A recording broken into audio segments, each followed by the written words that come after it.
Lagos, Delta and other state governors caution fuel marketers against hoarding price hike. Nigerian stocks post 5.23% gain after inauguration speech. Plus, oil falls further as weak China data offsets U.S. debt ceiling progress. This is Business Express on the network service of the NTA, and we are reaching you from Abuja, the nation's capital. I am Benny Adams, your guide.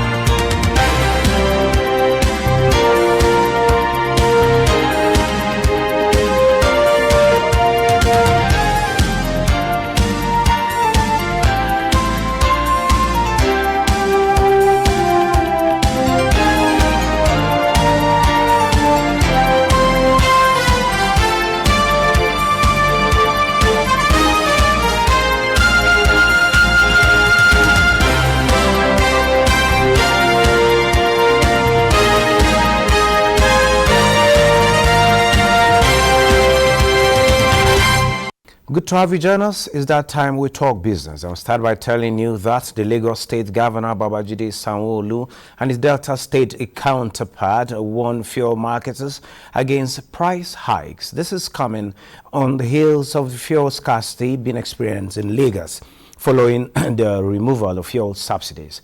The governors disclosed in different statements on Tuesday, reacting to news of fuel queues and hoarding in their states. They added that marketers are taking advantage and will face charges for hoarding or hurting their local economies.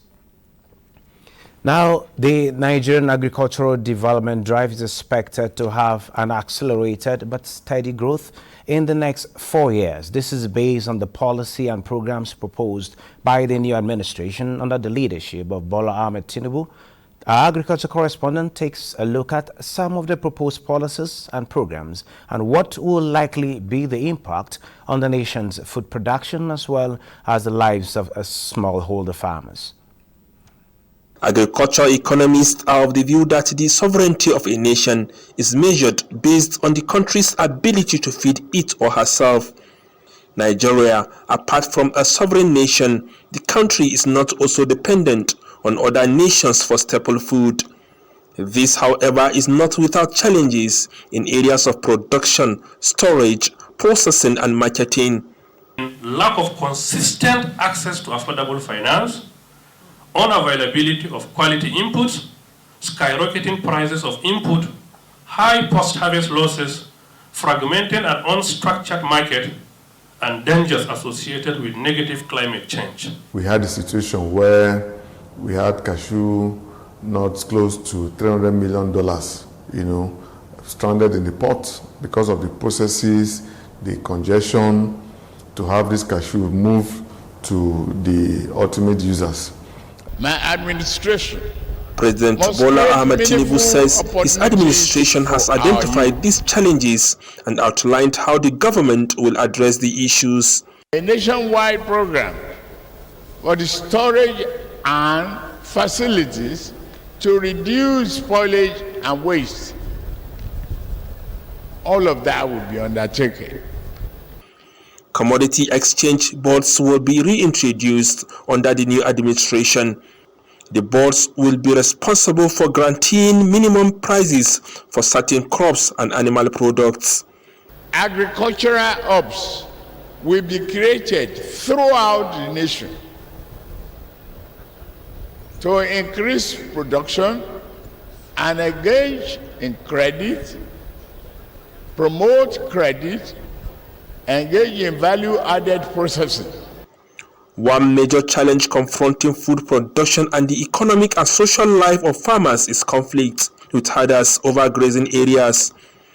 President Bola Tinubu says the issue will be addressed through a modern approach to livestock rearing. The livestock will introduce the best modern practices and steps taken to minimize the perennial conflict.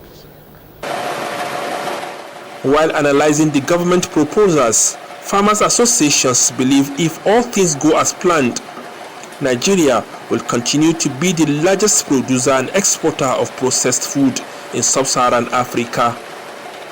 Musa Baba Aliyu. Now, President Bola Ahmed Tinubu was in his inaugural speech a few days ago as the 16th president of Nigeria.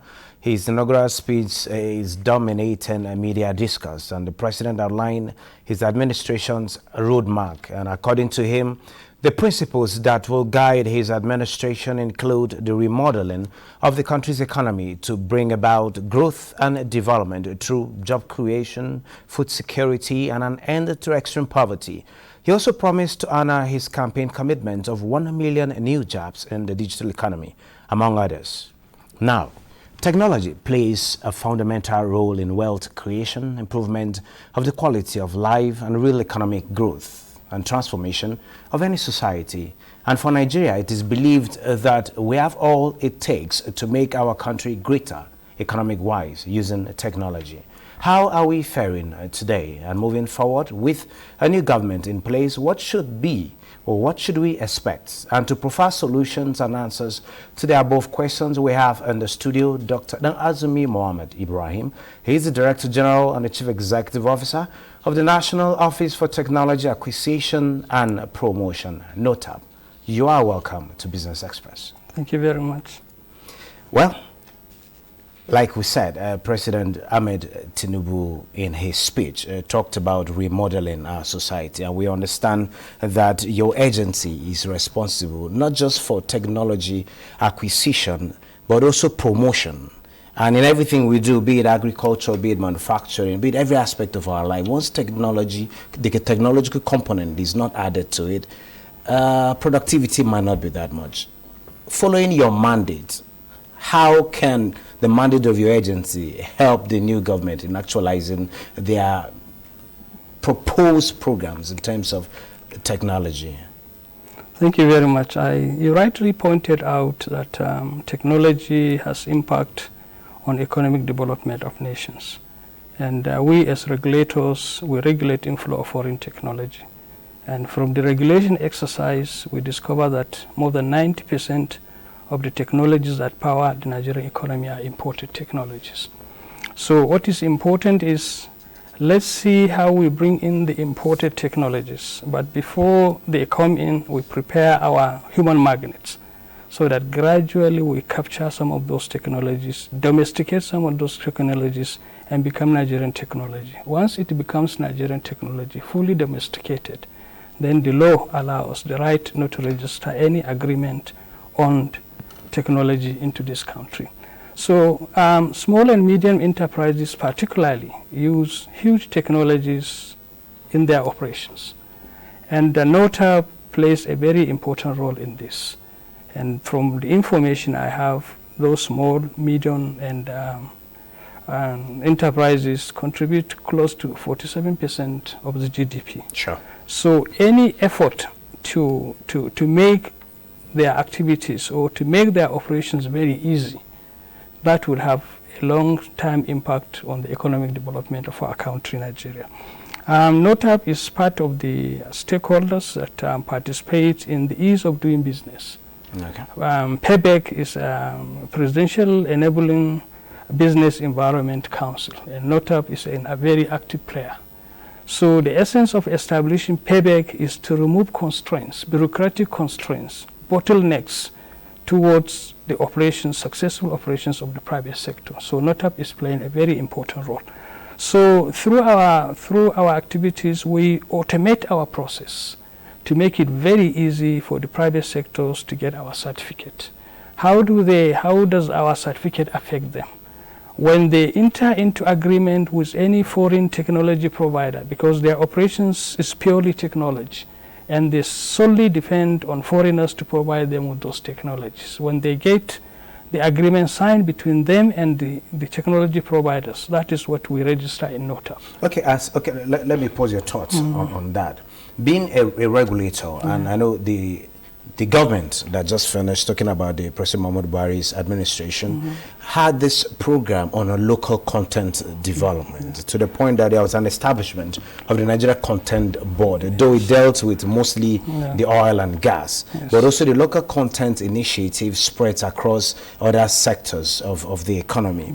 How far are we doing? Yes, you talk about regulating foreign technology. How far are we going in the domestication of this particular technology so that we have it in-house? I come from Kaduna State. Yes, talk about local fabrication, where you have the Panteka markets.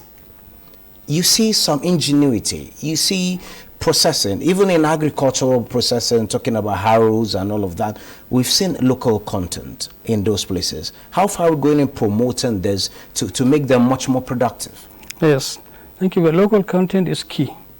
Local content help us to gradually remove the shackles on dependency on imported technologies. There are agencies in this country that are saddled with responsibilities of improving local content. Raw Material Research and Development Council is trying its best in ensuring that some raw materials that we have comparative advantage here in this country, instead of importing them, we add value to them to become source of income to the country, and at the same time as an input to the industry. We have in the oil and gas sector, the Nigerian Content Development and Management Board is there. They have significantly improved on the local content in oil and gas sector. Now, once you come to the information technology, National Information Technology Agency, NIDA, collaborate closely with NOTAP to ensure that we improve on the local content of ICT. ICT sector now contributes close to 18% to the GDP. So this is key. For the first time, ICT is moving to that level. So NOTAP and NIDA collaborate. If there is any agreement on the purchase or acquisition of IT infrastructure, we consult NIDA. If we have alternative in this country, we don't register it. But on our own, now, if we register 10 out of all the agreements we register, if we register agreements today, if we register 10, between 7 to 8 are on software. This is where large chunk of money of foreign exchange goes out as licensing fee. So we had to sit down with the relevant stakeholders. What do we do to ensure that Nigeria gets the best out of this relationship? We come out with what we call local vendor policy. It's a policy which is fully entrenched. It entails that before we register any technology transfer agreement on software, there must be a Nigerian IT company involved in the deployment of that software.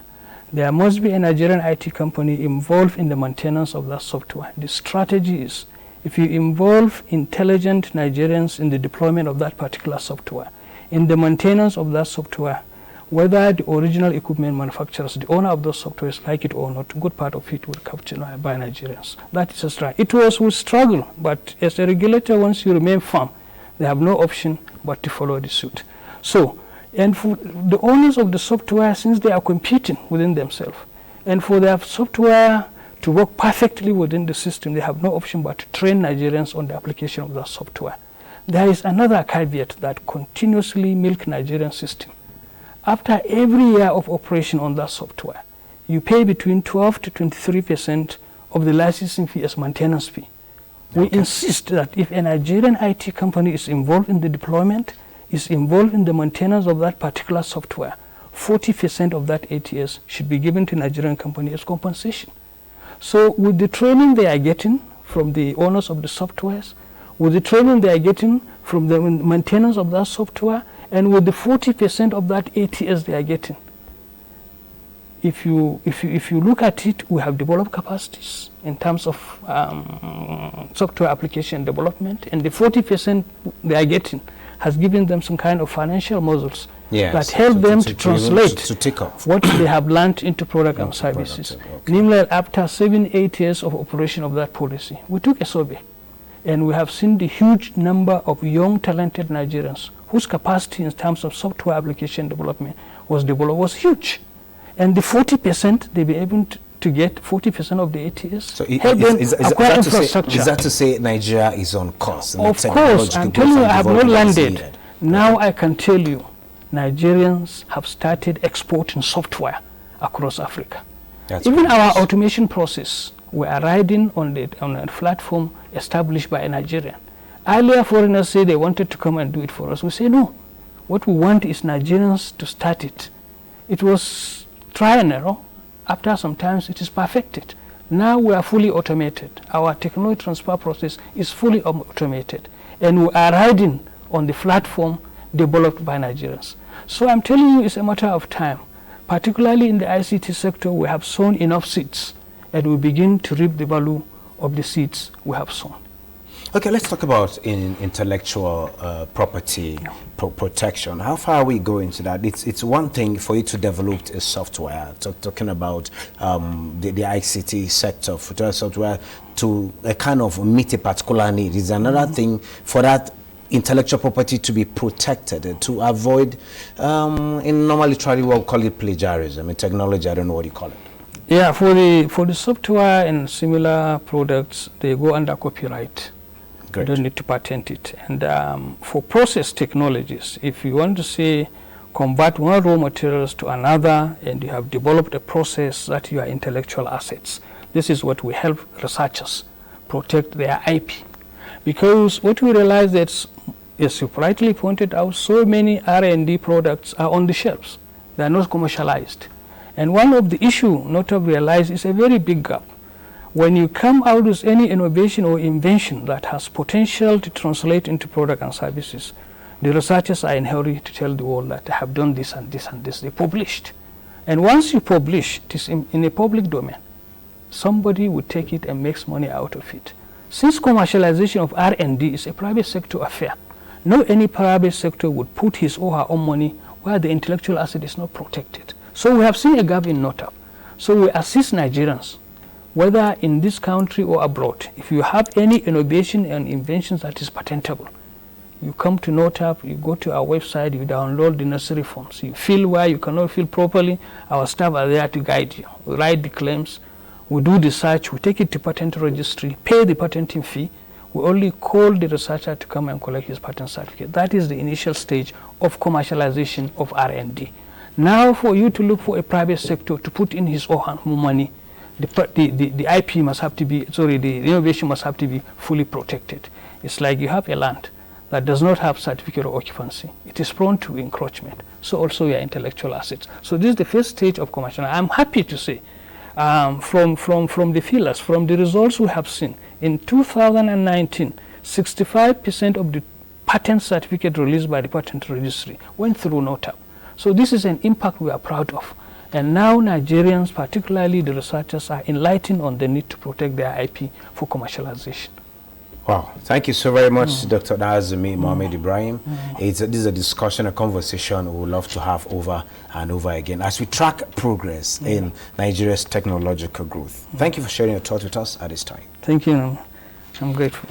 Thank you. Moving on, the Nigeria Extractive Industries Transparency Initiative, NAITI, says fuel subsidy removal is required to block leakages, grow revenues, and advance the ongoing reforms in oil, gas, and mining industries. In a statement from the NAITI House in Abuja, NAITI recommends the implementation of the Petroleum Industry Act as a whole and not in parts. NAITI is also of the view that unveiling the implementation of people-oriented welfare programs to provide relief for the poor and vulnerable is very important, and advised on priority attention to be paid to the rehabilitation of the nation's 4 refineries currently ongoing, while encouraging private investment in establishing new refineries. Other policy considerations are that regulatory agencies should stand firm and tackle artificial scarcity, hoarding, and other man-made obstacles being experienced at the moment. Now, the Federal Ministry of Mines and Steel Development has urged mining companies to be more responsible and abide by community development agreements for peaceful coexistence with the host communities. Uduak Etem reports that the Federal Mines Officer Mayowa Omoshebi gave the advice at a sensitization program in Cross River State, while briefing communities and companies on a proper system of operations within the mining environment for economic development. The cadastral unit can cover like 4 or 5 farms farmland. So that's, I think, where they are having the issues, so we have to just make them see why they have to have an understanding and work together. And so what we are here to do is just enlighten them how they grant their consents and some of the things they need to investigate before giving their consents. As it is today, we have 2 communities which we have gone deeper with a community development agreement. We have gone into issue of putting up a development for their community secondary schools, which I know all those things will impact so much to the communities. I thank them for what they have done today. They have given us a very good lecture. So I'm happy with them. Now, gold set for monthly drop as U.S. debt agreement SAPS appeal. Let's see how other commodities are trading.